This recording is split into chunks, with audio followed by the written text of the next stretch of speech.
Programa Seu Negócio, uma iniciativa Diário do Grande ABC. Patrocínio Sebrae São Paulo.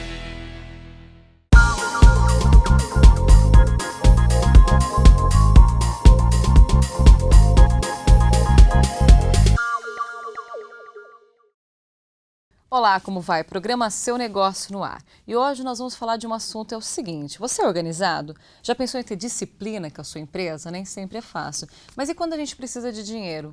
A gente vai falar sobre esse assunto. E dinheiro é um assunto que vem em pauta e a gente conversa com ele, que é o consultor do Sebrae, Vitor Moura. Obrigada pela presença. Obrigado a você, Juliana. Prazer estar aqui novamente. Hoje o assunto fluxo de caixa. Fluxo de caixa. É muito importante. Isso até porque ele lida com dinheiro, a gente já sabe que é importante. Exatamente, Juliana. A gente costuma dizer que o fluxo de caixa é a principal ferramenta de controle que uma empresa tem que ter. Por que é importante? Porque a gente está falando em controlar o dinheiro da empresa, ou seja, controlar e cuidar do dinheiro da empresa. Então, se a gente for pensar que a grande maioria das empresas que entram no mercado, né, um dos principais motivos que levam elas ao insucesso é a má gestão do fluxo de caixa. Então a gente precisa ter muita atenção com essa ferramenta. Esse fluxo de caixa, ele pode ser feito, a gente até brincou no começo, a questão da organização. Isso. É isso que a gente estava falando, isso é necessário? Exatamente. A gente imagina, mas fluxo de caixa, precisa ter um sistema para fazer isso? Não. A gente pode fazer num caderno, a gente pode fazer numa planilha, ou a gente pode ter um sistema. Basicamente, o que a gente vai precisar é o quê? É de organização e disciplina, porque é uma rotina diária. Porque conta para pagar e conta para receber a gente tem todo dia. Então, precisa ter esse controle. Então, basicamente, o que o fluxo de caixa faz? Ele pega todos os recebimentos, pega todos os pagamentos e coloca em uma ordem cronológica, como se fosse uma agenda, como se fosse um calendário. E com o que você tem de saldo, ele faz uma projeção para você saber se você vai ter ou não dinheiro para pagar as contas daqui uma semana, daqui 15 dias, e você tomar uma decisão caso venha faltar esse dinheiro. E, Vitor, isso a gente está falando para empresa de qualquer porte? De qualquer porte.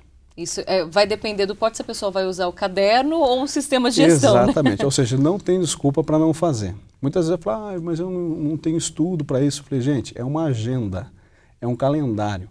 Então o empresário não tem desculpa para não fazer. Uma porque é extremamente importante e outra que só depende do quê? Da organização dele. Então vamos lá para a nossa disciplina. Como nós podemos ter uma boa gestão nessa questão? Uma boa gestão, bacana. Então vamos colocar que nós já temos então esse controle, a gente já tem essa projeção de todos os pagamentos e recebimentos e já tem a ideia de quanto de capital de giro eu preciso para tocar o negócio. Para ter uma boa gestão funcional, a gente precisa de 4 pontos. Primeiro, a empresa precisa ser lucrativa. Se uma empresa não é lucrativa, ou seja, se a precificação dela não está correta ou se ela não tem o volume de vendas necessário para cobrir todos os gastos da empresa, não adianta porque ela vai ter problema com o fluxo de caixa. Então ela precisa ser lucrativa. Segundo ponto, o empresário precisa adquirir um hábito de fazer reservas. Ou seja, nos meses bons, nos meses que as vendas são altas, a gente precisa ter o hábito de fazer reserva. Reserva para quê? Primeiro ponto, provisões. Provisões do quê? De 13º, de férias, de adicional de férias de funcionário, de todos os encargos que envolvem esses pagamentos e uma outra provisão que a gente reforça muito para o empresário é o quê? A provisão da rescisão da multa quando a gente for mandar um funcionário embora. Porque muitas vezes a gente deixa de mandar um funcionário ruim embora porque a gente não faz reserva, falta dinheiro para mandar embora. Então isso é importante. Muitas vezes o empresário fala, poxa, Vitor, mas não está me sobrando dinheiro assim para fazer isso. O que eu costumo falar é que assim, olha, eu sei que é difícil apertar um botão da cinta por mês, mas é muito mais difícil você chegar em novembro, dezembro e ter que apertar os 12 botões. Não é verdade? Com certeza. E muitas vezes o que acontece? Quando a gente não faz essa provisão, chega novembro, dezembro, o empresário costuma fazer um empréstimo bancário para pagar o 13º e depois ao longo de todo o ano ele fica pagando um endividamento referente ao ano passado. Você me falou algo que eu achei bem interessante nessa questão também. Sobre a reserva é algo que provisão e previsão é algo bem diferente, porque provisão ela existe até na nossa vida que não é de empresário, que na realidade a gente já tem que guardar para o seguro, exatamente. Já tem que guardar para o IPVA, para o IPTU, para nananana. Então é o que o empresário tem que acabar já pensando. Né? Vão acontecer. Eles vão, não adianta. A previsão, você muitas vezes, puxa, eu tenho uma expectativa que as vendas vão cair ao final do ano. Bom, eu posso fazer uma reserva para me resguardar com relação a essa queda, mas ela pode ou não acontecer. Agora, provisão, 13º, férias, tem todo ano. Imposto e a é gente uma sabe beleza, vai acontecer mesmo. Acontecer. E você me falou algo muito importante, que é a questão do capital de giro, que eu gostaria de você explicasse com um exemplo já citado. Isso, bacana. Então vamos lá. Então a gente falou da lucratividade, das reservas. Terceiro ponto, necessidade de capital de giro. A necessidade de capital de giro, basicamente, ela é determinada pelos prazos que nós praticamos. Então, por exemplo, quanto mais prazo eu dou para os meus clientes, maior a necessidade de capital de giro. Quanto maior o prazo que eu consigo com os meus fornecedores, menor a minha necessidade de capital de giro. Quanto maior o nível do meu estoque, maior a necessidade de capital de giro e quanto maior o tempo de processo, caso de uma indústria, um serviço, tempo de fabricação ou elaboração de serviço, também será maior a necessidade de capital de giro.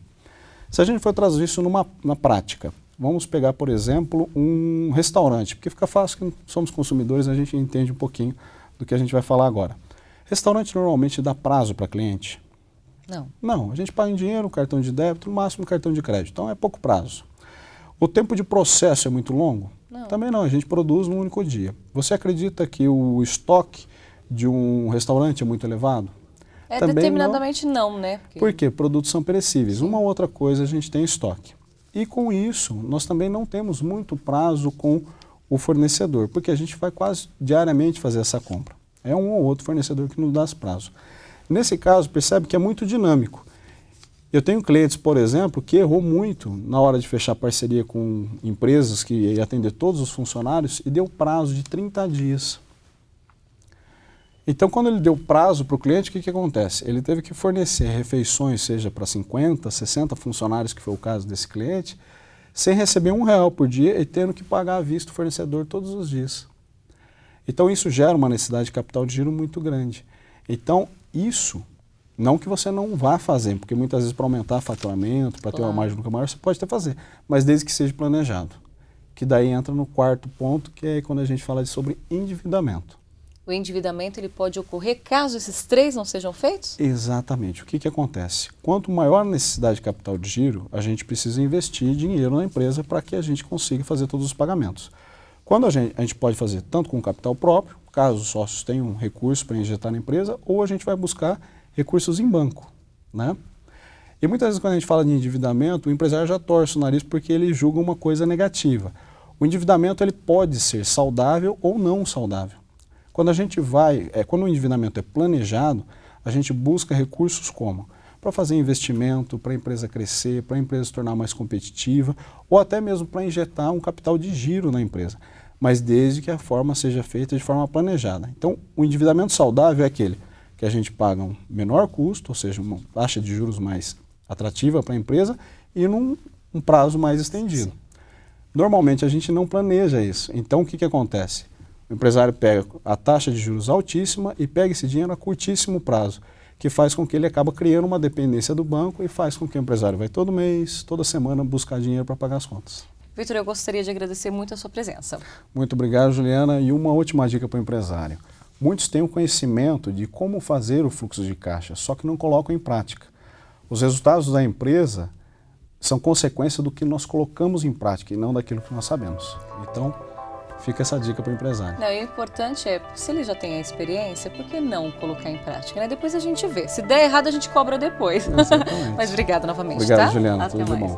Programa Seu Negócio feito para você. Mande e-mail, seunegócio@dgbc.com.br. Até a próxima. Jacinto Farias vende ferramentas elétricas, máquinas de alta pressão e presta serviço de assistência técnica autorizada no litoral paulista. O empresário participa do projeto Petróleo e Gás do Sebrae São Paulo.